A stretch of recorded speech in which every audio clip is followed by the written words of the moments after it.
You are completely and utterly unqualified to sit in that seat, and if you don't understand what that means, then you clearly don't belong in this cabin with people who actually earned their place here."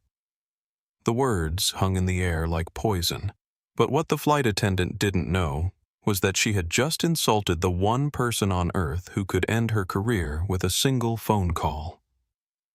The first rays of dawn filtered through the floor-to-ceiling windows of the penthouse apartment overlooking Central Park, casting golden light across Maya Davidson's workspace, where 3 monitors displayed code that would soon change the lives of millions of children around the world. At 22, Maya had already built an artificial intelligence platform that was revolutionizing education for underserved communities in 47 countries. But this morning felt different because today's meeting in London could expand her reach to help every child who had ever been told they weren't smart enough, weren't capable enough, weren't enough. She stretched her arms above her head, feeling the familiar weight of responsibility that came with knowing that her decisions affected real lives, real futures, real dreams that hung in the balance of whether investors would see past her age and recognize the revolutionary potential of what she had created. The algorithm she had developed didn't just teach children. It learned from them, adapting to their unique ways of processing information and turning learning difficulties into learning differences that could be celebrated rather than stigmatized. Morning Sparrow came the warm voice of James Davidson as he appeared in the doorway carrying 2 steaming mugs using the childhood nickname that had stuck ever since Maya's mother had said she was always trying to fly higher than anyone expected such a small bird could manage. James was 51 years old, the kind of man who commanded boardrooms and airline terminals with equal ease. But in this moment, he was simply a father, watching his daughter prepare to change the world. Maya accepted the coffee gratefully, inhaling the rich aroma that reminded her of countless mornings when they had sat together, planning strategies for her company, while he shared hard-earned wisdom about navigating industries that weren't always ready for young black women with revolutionary ideas. "I keep thinking about the kids in rural Kenya who are using outdated textbooks, and how my platform could give them access to the same quality education as students at elite private schools. But then, I remember that I have to convince a room full of middle-aged white men that a 22-year-old knows what she's talking about. You're not walking into that room to convince anyone of anything," James said with the quiet authority that had built Atlantic Airways from a small regional carrier into one of the world's most respected airlines. "You're walking in there because they need what you've built, because the future of education depends on innovation like yours, and because you've already proven that your ideas work on a scale that most entrepreneurs never achieve in their entire careers." Maya nodded, drawing strength from her father's unwavering confidence, but she couldn't shake the familiar feeling that came with being the youngest person in every important room, the only woman in most business meetings, and often the only black face at tables, where decisions worth millions of dollars were made, based on gut feelings about who looked the part of a successful tech entrepreneur. She had learned early that being underestimated could be an advantage if you knew how to use it properly, but sometimes the weight of representing so many people who looked like her felt heavier than any algorithm she had ever written. "I could take the corporate jet," Maya said, gesturing toward the window where the private aviation terminal was visible in the distance. "It would be faster, more private, no chance of delays or complications that could make me late for the most important meeting of my career." James smiled, recognizing the internal debate his daughter always had between the convenience that their family's success afforded and her deep-seated need to stay connected to the experiences of regular people whose lives her work was meant to improve. "But you won't, because you learned a long time ago that the moment you start living in a bubble is the moment you stop understanding the problems you're trying to solve." "Exactly," Maya said, closing her laptop and gathering the presentation materials that represented months of preparation for this single opportunity to secure the funding that would allow her platform to reach children in underserved communities across 3 continents.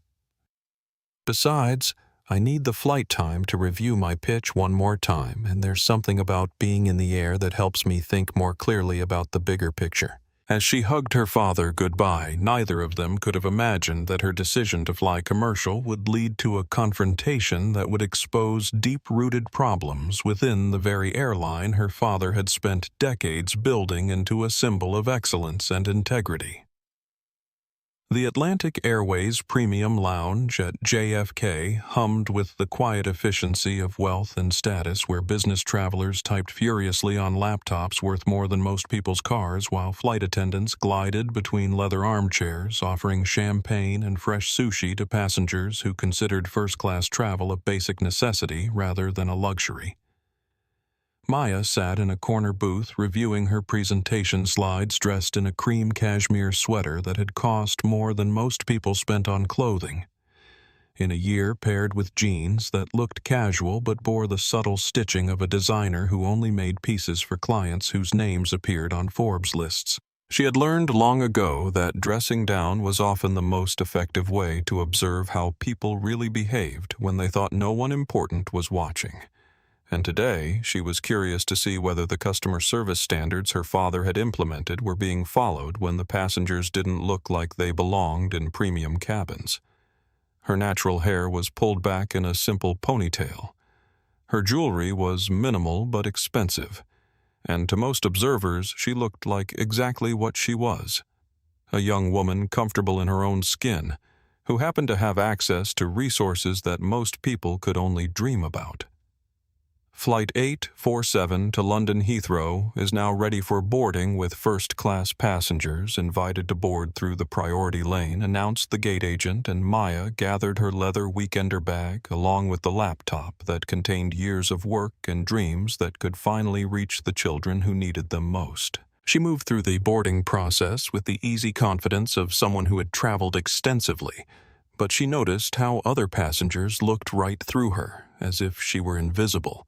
their eyes scanning for the kinds of people they expected to see in the premium boarding line.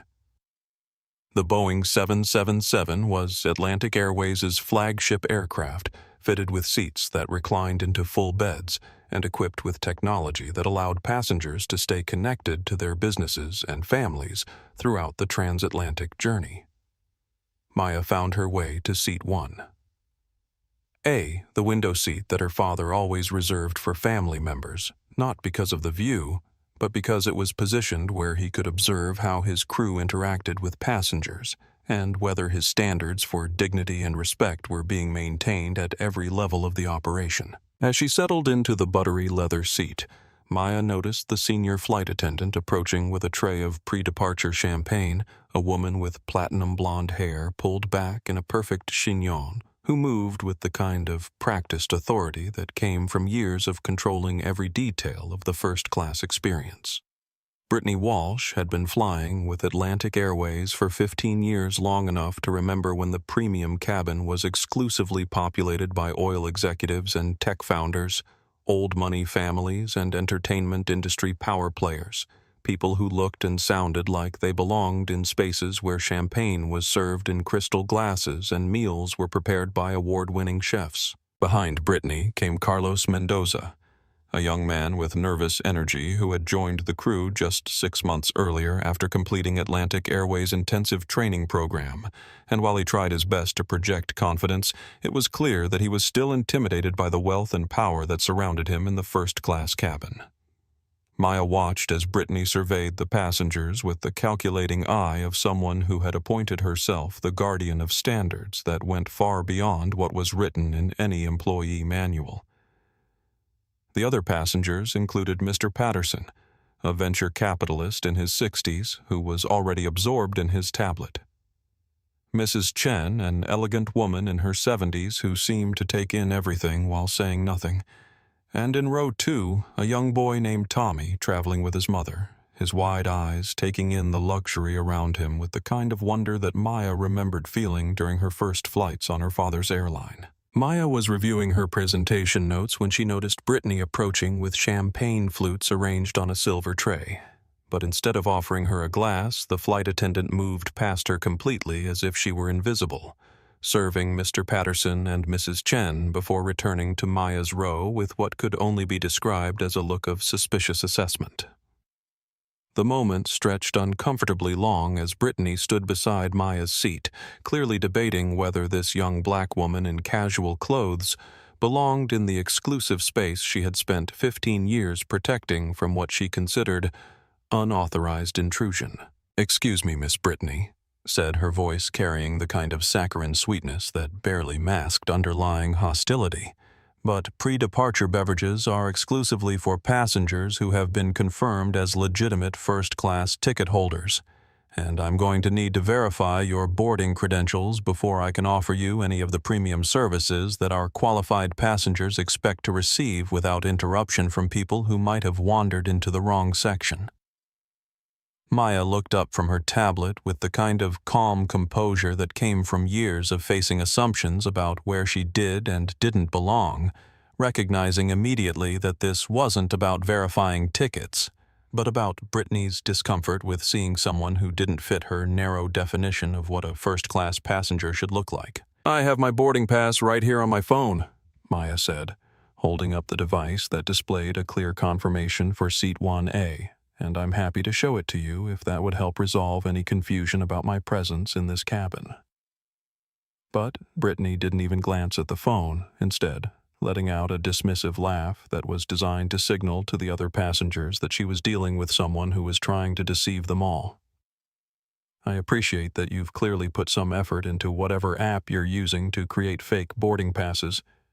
but I've been working these premium cabins for 15 years, and I can tell within seconds who belongs here and who's trying to take advantage of our hospitality, and frankly, you don't look like the type of person who would have legitimate access to a seat that costs more than most people make in a month." The words hit Maya like a physical blow, not because they were surprising, but because they revealed the ugly truth about how people like Brittany saw people like her, reducing her to a stereotype that had nothing to do with her achievements, her character, or her right to occupy space she had legitimately purchased.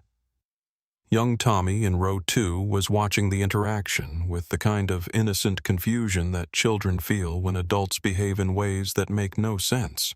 and his voice cut through the tension when he asked his mother, "Why is that lady being mean to her when she's just sitting in her seat like everyone else?" "Sometimes adults make mistakes,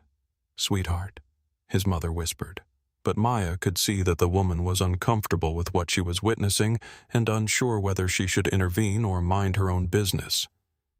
Mrs. Chen was watching the scene unfold with the sharp attention of someone who had lived through enough discrimination to recognize it when she saw it, while Mr. Patterson continued to stare at his tablet, as if ignoring the situation would make it disappear. Brittany's face flushed with anger at being questioned by a child, and she stepped closer to Maya with the kind of aggressive body language that was designed to intimidate. "Look, I don't have time to play games with someone who clearly doesn't understand the standards we maintain in this section of the aircraft," she said, her voice rising enough that other passengers were now openly staring at the confrontation. "If you have a legitimate ticket, then you should be able to produce documentation that proves you belong here, instead of wasting everyone's time with whatever scheme you're trying to pull." Maya felt the familiar surge of anger that came from being treated as guilty until proven innocent. But she had learned long ago that losing her composure would only confirm the stereotypes that people like Brittany carried in their heads about young black women who dared to occupy spaces of privilege and power. "I'm showing you my boarding pass," Maya said, keeping her voice level despite the humiliation of being interrogated in front of strangers who were judging every word she spoke, "and I'm asking you to scan it so we can resolve this misunderstanding and everyone can enjoy their flight in peace."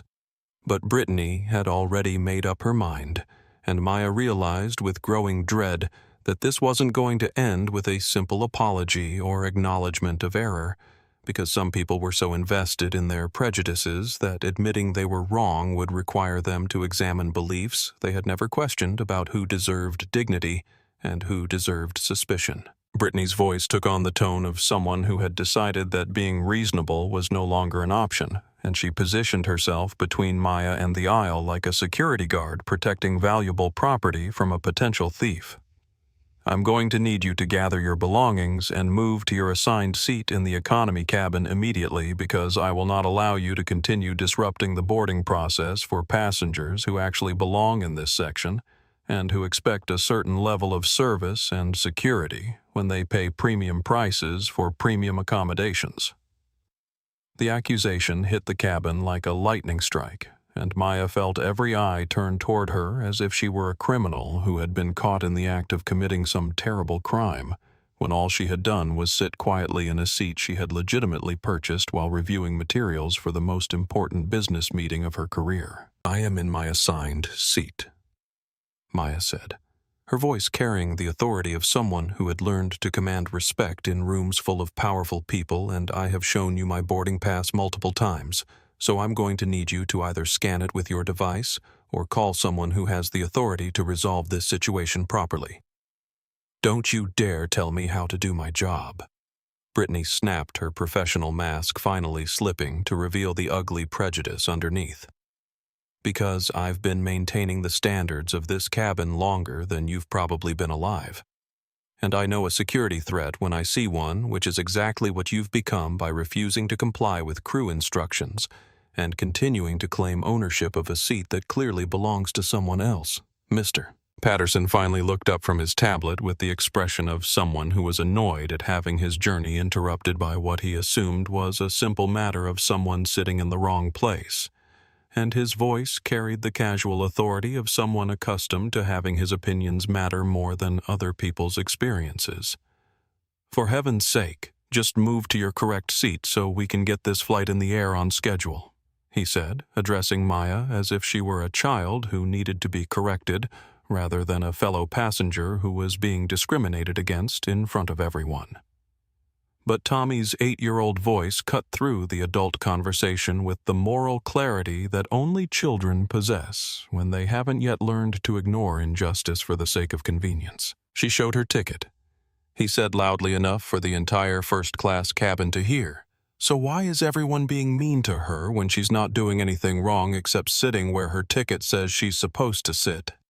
His mother tried to quiet him, clearly uncomfortable with the attention his words were drawing, but Mrs. Chen nodded approvingly at the child's observation and spoke for the first time since boarding.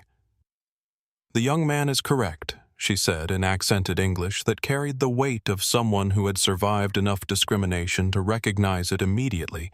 "and I have been watching this entire interaction, and this young woman has been nothing but polite and cooperative, while being treated with completely unacceptable hostility." Brittany's face turned red with rage at being challenged by passengers she was supposed to be serving, and she made the decision that would destroy her career and change multiple lives forever. "That's enough," she declared, pulling out her phone and dialing the cockpit with theatrical urgency that was designed to make everyone believe they were witnessing a genuine emergency rather than a manufactured crisis born of prejudice and power-hungry behavior. "Captain Morrison. This is Brittany in first class, and I need immediate assistance with a passenger who has become aggressive and non-compliant," she said into the phone, her voice loud enough to ensure that everyone could hear her lies about Maya's behavior. "She's refusing to show proper identification. She's threatening crew members, and she's creating a security situation that requires your immediate attention before we can safely depart." Maya felt her stomach drop as she realized that Brittany was creating a false narrative that could result in her being arrested, banned from flying, and possibly criminally charged, all because she had dared to exist in a space where someone had decided she didn't belong. The irony wasn't lost on her that she was being accused of threatening crew members on an airline her father owned, but revealing that connection would only confirm Brittany's assumption that she was trying to use influence she didn't legitimately possess. "This is completely false," Maya said, addressing the other passengers who were now watching the drama unfold with mixture of fascination and discomfort. "And I have been recording this entire interaction on my phone, so anyone who wants to know what really happened can review the evidence and see that I have done nothing but respond politely to increasingly hostile accusations that have no basis in reality. Captain Morrison emerged from the cockpit looking like a man who had dealt with difficult passengers before and wanted to resolve the situation as quickly as possible so they could meet their scheduled departure time and avoid the complications that came with delays on international flights. He was a veteran pilot with 25 years of experience, and while he generally trusted his crew's judgment about passenger issues, something about this particular situation felt off in ways he couldn't immediately identify. What seems to be the problem here? Captain Morrison asked, his eyes moving between Brittany's flushed face and Maya's composed expression as he tried to assess a situation that clearly had more complexity than a simple seating mix-up would normally involve. Brittany immediately launched into her rehearsed narrative about Maya being aggressive, threatening, and refusing to cooperate, painting a picture of someone who posed a danger to other passengers and crew members who were just trying to do their jobs in a professional manner. She's been verbally abusive to me personally, Captain, and she's refused to show any valid identification despite multiple requests. And now she's trying to intimidate other passengers by claiming she's recording everything, which feels like a threat to their privacy and safety. Brittany said, her voice trembling with what she hoped would sound like genuine fear, rather than the calculated manipulation it actually was. I've been flying for 15 years, and I've never encountered someone who was so determined to cause problems for everyone around her. Maya remained seated throughout Brittany's performance, her hands folded in her lap and her expression calm despite the rage and humiliation that was building inside her chest like a pressure cooker ready to explode. Captain Morrison, I have shown my boarding pass multiple times. I have not raised my voice or used any threatening language, and I have been recording this interaction specifically because I knew that false accusations would be made about my behavior, and I wanted to have evidence of what actually happened, rather than what people claim happened. Tommy's voice once again cut through the adult conversation with the brutal honesty that children use when they haven't yet learned to pretend they don't see injustice happening right in front of them. "Why don't you just look at her ticket?" he asked Captain Morrison with the exasperated tone of someone who couldn't understand why adults were making something so simple into something so complicated. "She keeps trying to show it to everyone, but nobody wants to look at it." Captain Morrison glanced at Tommy, then at Maya's phone, which clearly displayed a boarding pass for seat 1A, and for a moment it seemed like common sense might prevail over prejudice and procedure. But Brittany had been building her reputation as the guardian of first-class standards for 15 years, and she wasn't going to let a passenger challenge her authority regardless of what any boarding pass might or might not say.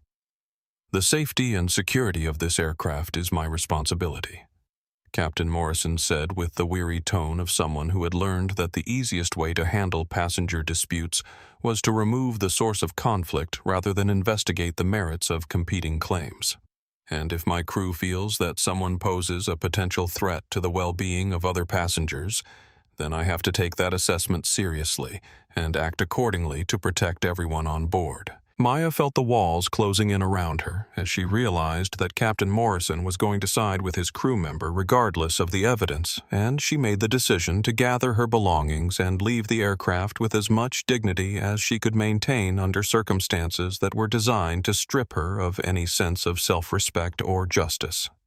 "I will not resist being removed from this flight," she said, standing up and reaching for her bag in the overhead compartment. "But I want everyone to understand that this is happening because of assumptions that have nothing to do with my behavior and everything to do with prejudices that some people carry about who belongs in spaces of privilege and power." As Maya walked down the aisle toward the aircraft door, Tommy started crying with the kind of raw emotion that children feel when they witness unfairness that adults seem powerless or unwilling to correct. And his tears seemed to wake up something in the other passengers who had been content to watch discrimination happen as long as it didn't directly affect them. Mrs. Chen stood up as Maya passed her row and spoke loud enough for everyone to hear. "This is wrong, and we all know it's wrong, and our silence makes us complicit in something that should never happen to anyone regardless of their race or age or appearance." Maya stepped off the aircraft and into the jetway, pulling out her phone and dialing her father's direct number while the door closed behind her and the sounds of the cabin faded into the background. "Dad," she said, when James Davidson answered on the first ring, I need you to ground Flight 847 immediately and get a full investigation team to Gate 42 because your senior flight attendant just had me removed from the aircraft based on lies about my behavior. And if this is how your crew treats passengers they don't think belong in first class, then you have a much bigger problem than just one employee with bad judgment.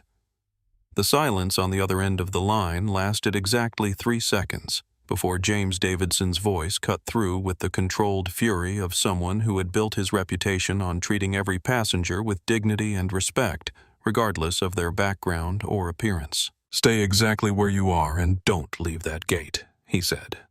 And Maya could hear him already mobilizing his executive team in the background because that aircraft is not leaving the ground until we get to the bottom of what happened, and everyone involved understands that discrimination has no place on my airline or anywhere else.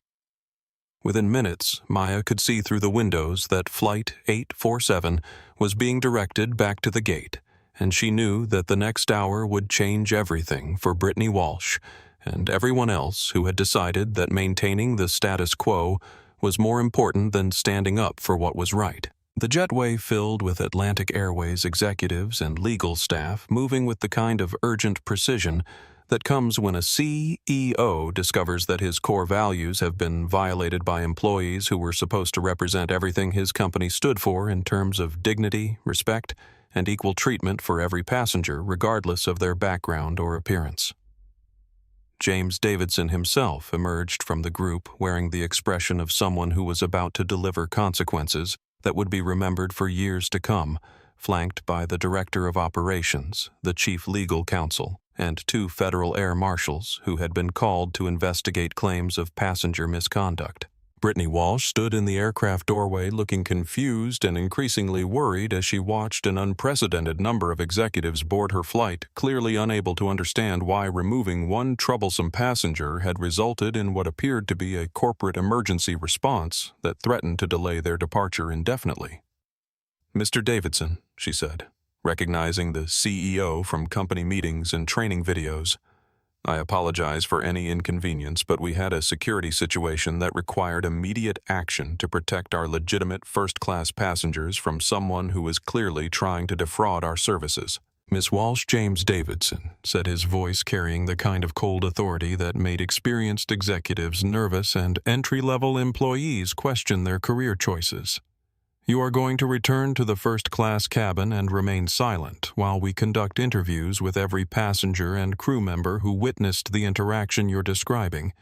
and then we're going to review the security footage and audio recordings that document everything that actually happened rather than what you claim happened."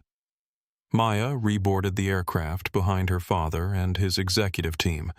and the moment she stepped into the first-class cabin, the energy shifted dramatically as passengers realized they were witnessing something far more significant than a simple passenger dispute resolution. Tommy stopped crying immediately and pointed at Maya with the kind of excitement that children feel when justice finally appears to be winning over injustice while Mrs. Chen smiled with satisfaction at seeing the young woman return with the support she had deserved from the beginning. "Ladies and gentlemen,"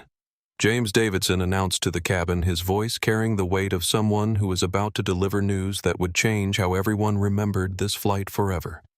"My name is James Davidson, and I am the Chief Executive Officer of Atlantic Airways, and I want to apologize personally for what you have witnessed today, because the young woman who was removed from this aircraft is my daughter Maya, and she was subjected to discrimination that has no place on my airline or anywhere else in civilized society." The silence that followed was absolute and profound, broken only by the sound of Mr. Patterson's tablet slipping from his hands and clattering to the floor, as the full implications of what had just happened began to sink in for everyone who had witnessed or participated in Maya's humiliation. Brittany's face went through a series of expressions that ranged from confusion to horror to desperate denial as she realized that her career, her reputation, and possibly her legal status were about to change dramatically. "That's impossible," Brittany whispered, her voice barely audible as she stared at Maya with the expression of someone whose entire worldview was collapsing in real time because she was wearing casual clothes and she seemed like... but the words died in her throat as she realized that completing that sentence would only confirm everything that Maya and the witnesses had claimed about her motivations and assumptions. Carlos Mendoza stood frozen in the galley area, watching his senior colleague face the consequences of behavior he had witnessed but felt powerless to challenge. And when James Davidson turned to address him, the young flight attendant found himself speaking truth to power in a way he had never imagined would be necessary. "Sir, I want you to know that Miss Davidson was completely polite and cooperative throughout the entire interaction, and she tried multiple times to show her boarding pass to Brittany, but Brittany refused to look at it and kept escalating the situation even when other passengers tried to point out that Miss Davidson wasn't doing anything wrong." "Thank you for your honesty, Carlos," James Davidson said, making a mental note that this young man had the integrity to speak up for what was right, even when it meant contradicting a senior colleague. "And I want you to know that your willingness to tell the truth about what you witnessed will be remembered and rewarded appropriately." He then turned to face Brittany with the expression of someone who was about to deliver justice that was both swift and permanent. "Miss Walsh, you are immediately suspended pending a full investigation into your conduct, and you will surrender your Atlantic Airways identification and credentials to security personnel who will escort you from this aircraft and from airport property." James Davidson announced his words, carrying the finality of someone who had seen enough evidence to know exactly what had happened and why. "Your actions today violated federal civil rights laws, company policies, and basic human decency, and there will be consequences that reflect the seriousness of discriminating against passengers based on racial prejudice disguised as security concerns." As Brittany was led off the aircraft in handcuffs, her protests about unfairness and lack of due process echoing through the jetway, Maya took her seat in 1A and buckled her seatbelt with the quiet satisfaction of someone who had maintained her dignity under impossible circumstances and lived to see justice delivered with the kind of clarity that rarely happens in real life.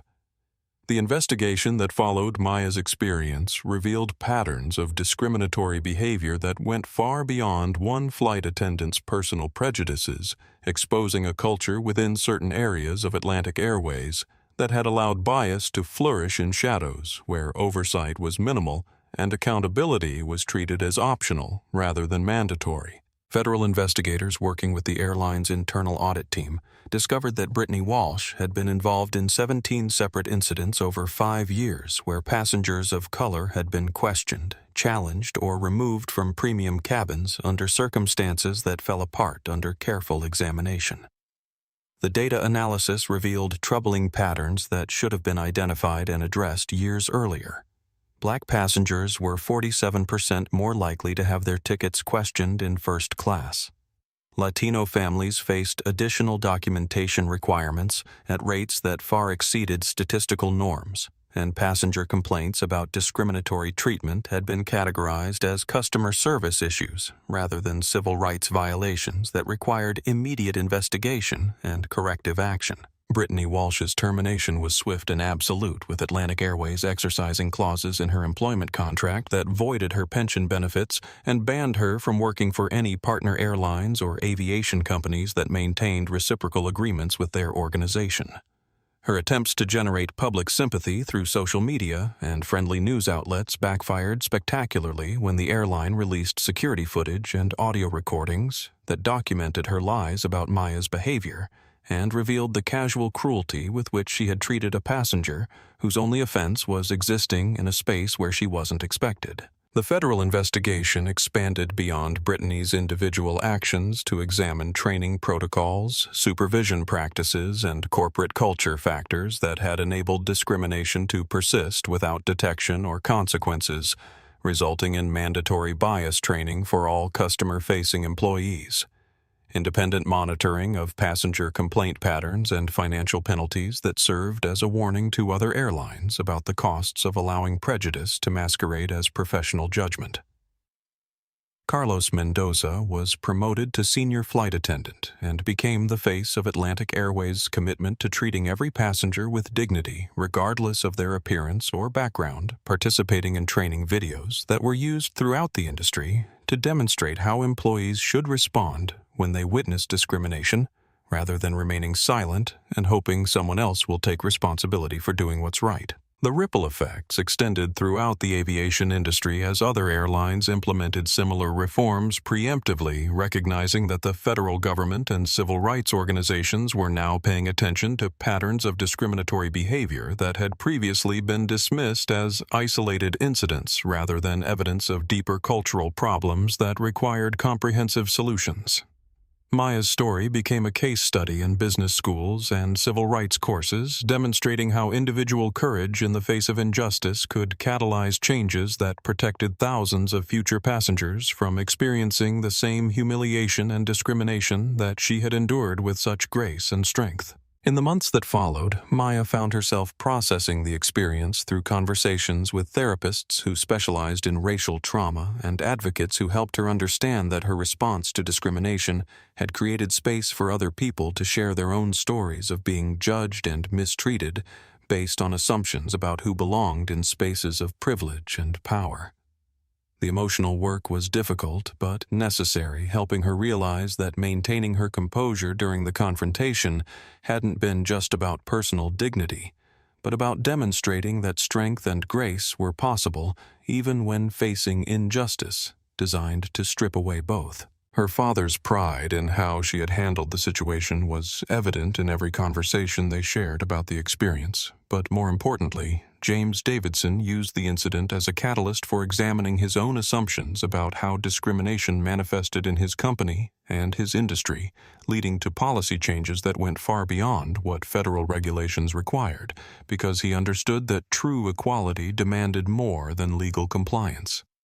The London investor meeting that had originally motivated her flight became a triumph that exceeded her wildest expectations, with venture capital firms competing to fund expansion of her educational platform, specifically because they had witnessed how she handled adversity with intelligence and integrity rather than anger and bitterness. The story of her experience had spread through business networks and social media, creating a narrative about resilience and justice that resonated with investors who wanted to be associated with leaders who represented positive change in the world.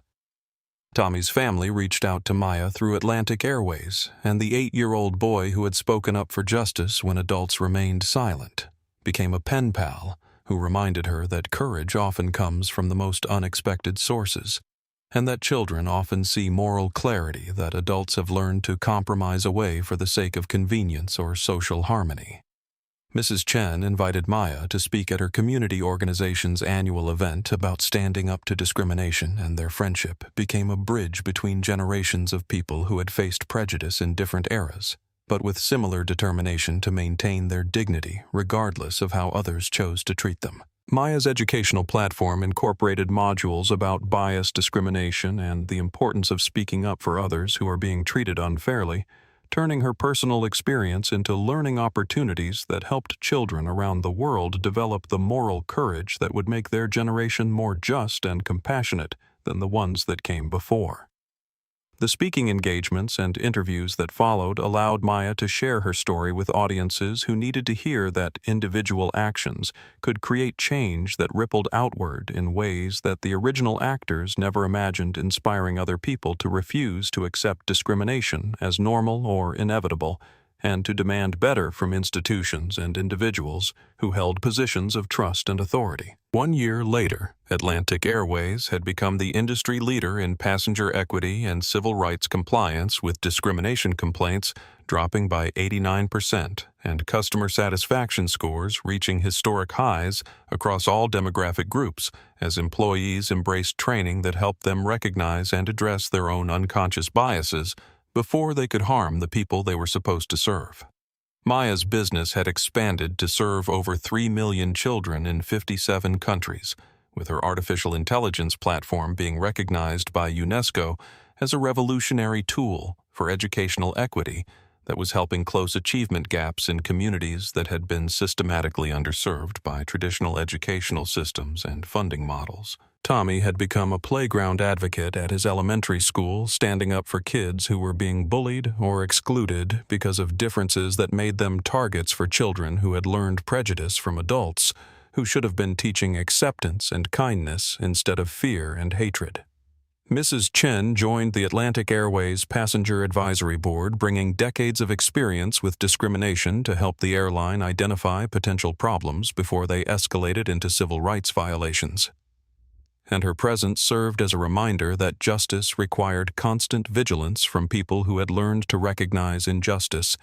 regardless of how it was disguised or rationalized. Carlos Mendoza had developed into one of Atlantic Airways' most respected training instructors, sharing his experience of witnessing discrimination with new employees who needed to understand that silence in the face of injustice made them complicit in harm that could have been prevented if someone had chosen courage over comfort. The federal regulations that resulted from Maya's case had been adopted internationally, creating global standards for addressing discrimination in commercial aviation that protected travelers regardless of which country they were flying to or from, proving that justice achieved in one place could become justice available everywhere. James Davidson had established the Maya Davidson Foundation for Transportation Equity Funding, research, and advocacy work that addressed discrimination across all forms of public transportation, ensuring that his daughter's experience would continue generating positive change long after the immediate consequences had been implemented and absorbed into standard operating procedures. But perhaps most importantly, Maya's story had become proof that maintaining dignity in the face of injustice wasn't just about personal character, but about creating examples that inspired other people to believe that change was possible when individuals refused to accept discrimination as normal or inevitable, choosing instead to demand the respect and equality that every human being deserved simply by virtue of existing in the world. As Maya stood before an audience of young entrepreneurs from underserved communities, sharing her story and encouraging them to pursue their dreams regardless of the obstacles they would face because of other people's prejudices and assumptions,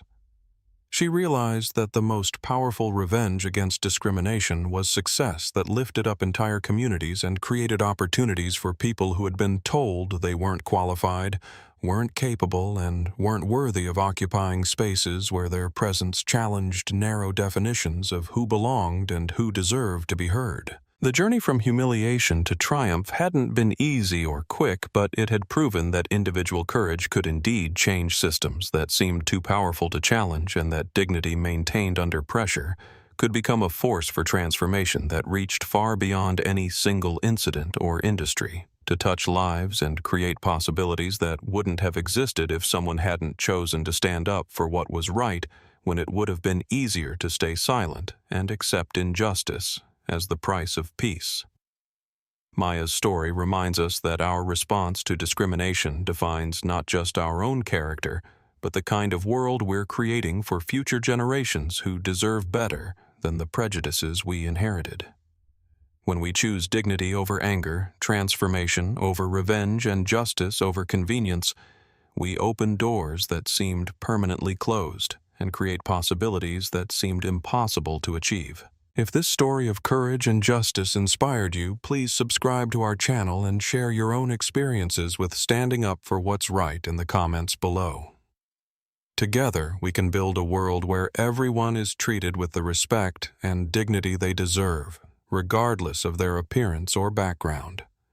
Remember that change begins with individuals who refuse to accept discrimination as normal, and your voice and your choices matter more than you might realize in creating a future where stories like Maya's become impossible, because equality and respect are the standard rather than the exception.